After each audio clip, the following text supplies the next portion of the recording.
Okey, pelajar, kita sambung lagi topik reka bentuk mekanikal. Okey, cuma fokus kita pada hari ini hanya ada satu poin saja tajuk kecil, iaitu cadangan penambahbaikan kepada sistem. Okey, kepada sistem apa? Kepada sistem mekanikal. Alright, minggu lepas kita dah belajar topik membina gadget mekanikal berfungsi.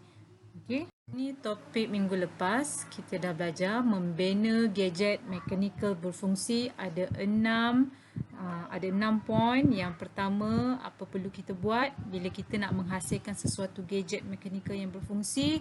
Membuat lakaran ceraian dahulu. Okay, membuat lakaran ceraian means you ada drawing. Okay, then after that you pecahkan dia by part. Okay.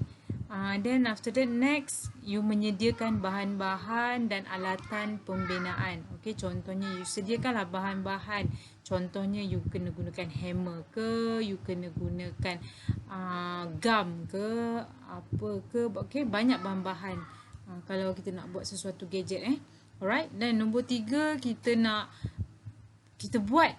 Okey, kita buat the component. Alright, kita hasilkan komponen, maybe dari segi tuangan ke kita buat, maybe dari segi pemesinan dan sebagainya.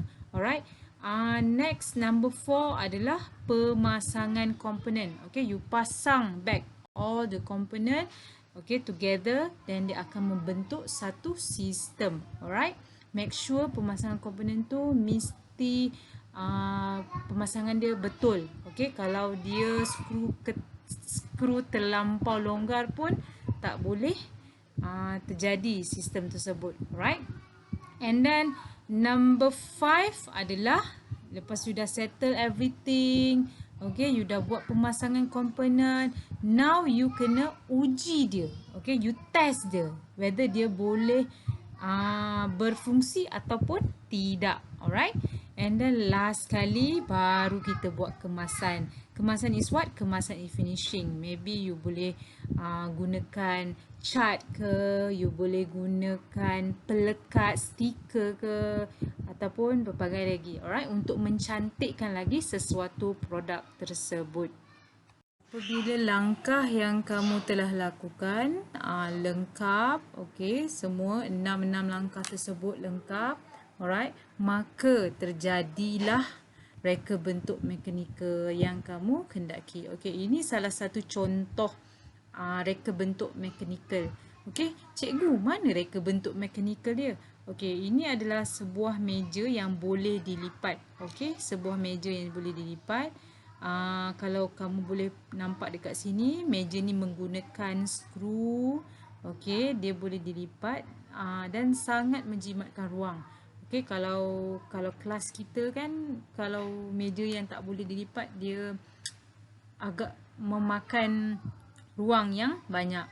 Okey, so bila kita ada meja macam ni, dia lebih tersusun dan boleh menjimatkan ruang. Okey, meja ni boleh dilipat. Okey, sangat bagus produk macam ni. Cuma kelemahan dia lah tak ada ruang untuk menyimpan buku. Okey, tak ada drawer. Okey, ini kelemahan dia lah Gadget mekanikal berfungsi yang kedua ni, okey, dia lebih kepada jentera. Okey, jentera ataupun mesin lah kita boleh panggil. Mengambil barang. Okay, this one sekadar model sajalah. Maybe diperbuat daripada kayu, and then kita ada motor DC. Okay, and then komponen mekanikal yang digunakan dekat sini adalah komponen mekanikal takal. Okay, takal. Alright, yang dia boleh memudahkan beban. Alright, ataupun mengurangkan beban manusia untuk mengambil barang daripada bawah. Okey, nampak ini lebih canggih sikit lah. Kalau kita gunakan tangan saja, dia menggunakan banyak tenaga manusia, right? So dia gunakan motor DC untuk mesin tersebut. Alright, ini pun salah satu gadget mekanikal yang berfungsi, yang boleh membuatkan pergerakan. Okey. Okay, gadget mekanikal yang ketiga adalah camera slider. Okay, rasanya apa fungsi kamera slider ni? Alright, kemungkinan digunakan oleh fotografer lah, of course. Alright, untuk mengambil barang ataupun mengambil gambar dari kiri dan ke kanan saja. Okay, dia more kepada static punya produk maybe. Alright, then fotografer juga dia mempunyai controller dekat tangan dia. Okay, dia ada button and maybe dia ada connection juga dengan kamera untuk capture all the picture. Okay, alright, and then maybe dia boleh gerak ke bawah dan ke atas. Okay, I rasa slider ni, kamera slider ni dia more kepada pengambilan gambar produk. Alright, and of course mechanical yang digunakan, okay, komponen mechanical yang digunakan pada produk tersebut adalah slider ataupun dalam bahasa Malaysia kita panggil gelongso. Okey, apa fungsi gelongso? Okey, fungsi dia adalah untuk mengurangkan geseran. Alright, nampak tak? Alright, ini adalah salah satu gadget mechanical yang berfungsi. Okey, gadget mechanical yang seterusnya adalah seed sowing machine. Alright, apa fungsi seed sowing machine ni?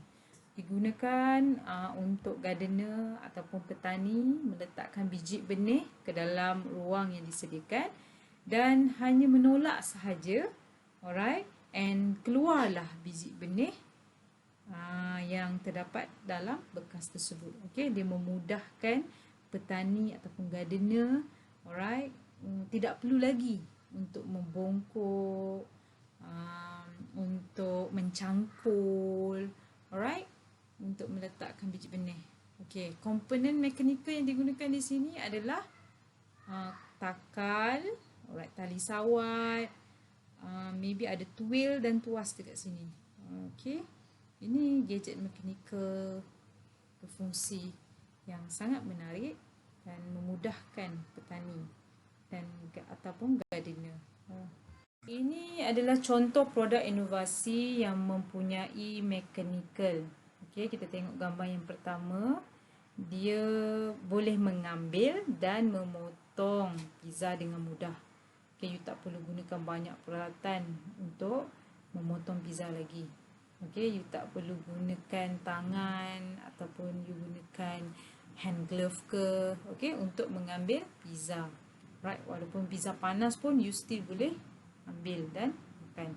Okey, then kedua adalah hand whisk, okey, alat pemukul telur. Okey, yang menariknya dekat sini, produk tersebut dia boleh dibersihkan. Okey, kalau kita tahulah kalau susah sangat untuk bersihkan alat tersebut kerana dia mempunyai ruang sempit. Okey, so produk ni dia hanya menggunakan putaran yang sedikit dan dia akan jadi flat. Kita boleh mudah untuk cuci produk tersebut. Okey, sangat menarik produk ni. Pelajar, tadi kita dah saksikan ataupun kamu dah lihat produk-produk yang ada di pasaran ataupun produk-produk yang sedia ada. Okey, itu semua adalah produk yang menggunakan komponen mechanical. Okey, so bila you dah hasilkan sesuatu komponen, okey, ataupun you dah hasilkan gadget mechanical, okey, dia mesti ada benda yang problem, okey, yang you perlu membuat improvement ataupun penambahbaikan kepada sistem tersebut.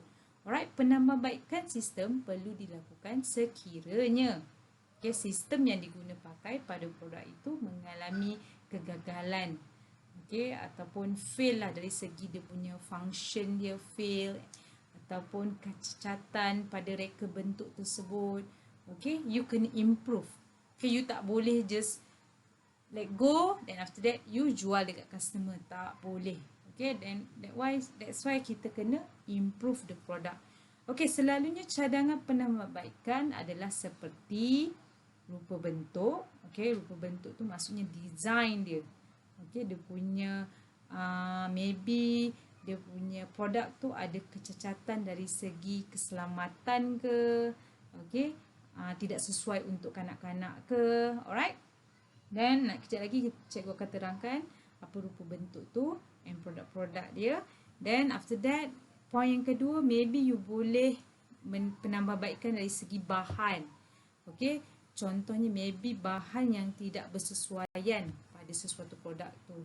Okay, then kemasan maksudnya finishing you boleh ubah. Okay, then last kali adalah fungsi. Okay, maybe fungsi dia tidak bersesuaian ataupun mempunyai kegagalan. Okay, you boleh membuat penambahbaikan pada fungsi tersebut. Alright. Okay, pelajar, kita tengok contoh gadget mechanical ini. Okay, gadget ini menunjukkan pelajar tersebut ingin membuat tangan robot.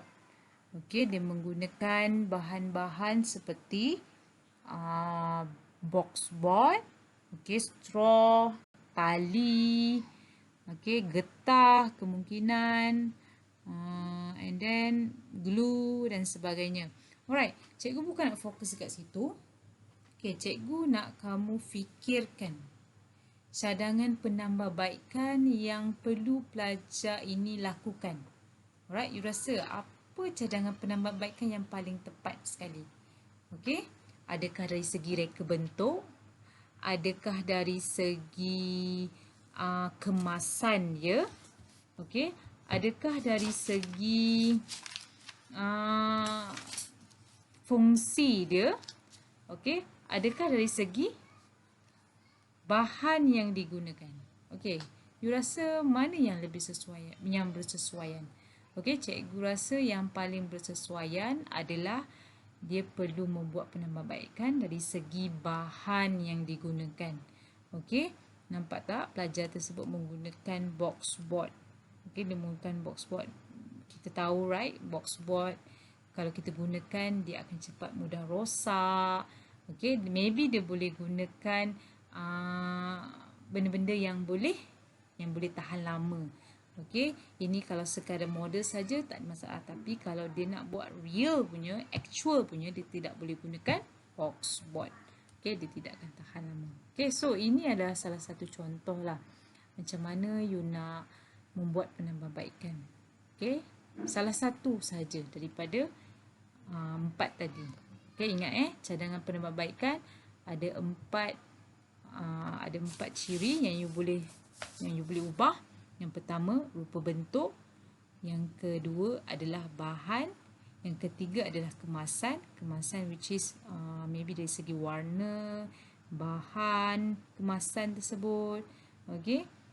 And then fungsi sesebuah produk tersebut. Okay. Ini adalah penerangan secara ringkas dari segi cadangan penambahbaikan.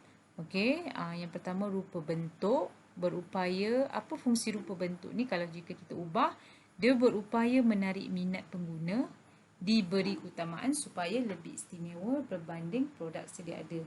Okey, contohnya kalau you ubah, you buat penambahbaikan rupa bentuk ni, dia akan boleh menarik minat customer ataupun pelanggan untuk membeli kamu punya produk. Alright. Next adalah dari segi bahan. Okey, digunakan untuk membina produk, perlu bersesuaian dengan tugas dan fungsi sistem. Okey, bahan yang kamu gunakan ataupun material yang kamu gunakan mesti bersesuaian. Okey, untuk fungsi dia. Okey, kalau macam tangan robot tadi kan, kalau kamu gunakan box board, dia tidak boleh menggunakan dia punya jangka masa ataupun dia punya duration time tu tak boleh gunakan lama lah. Alright.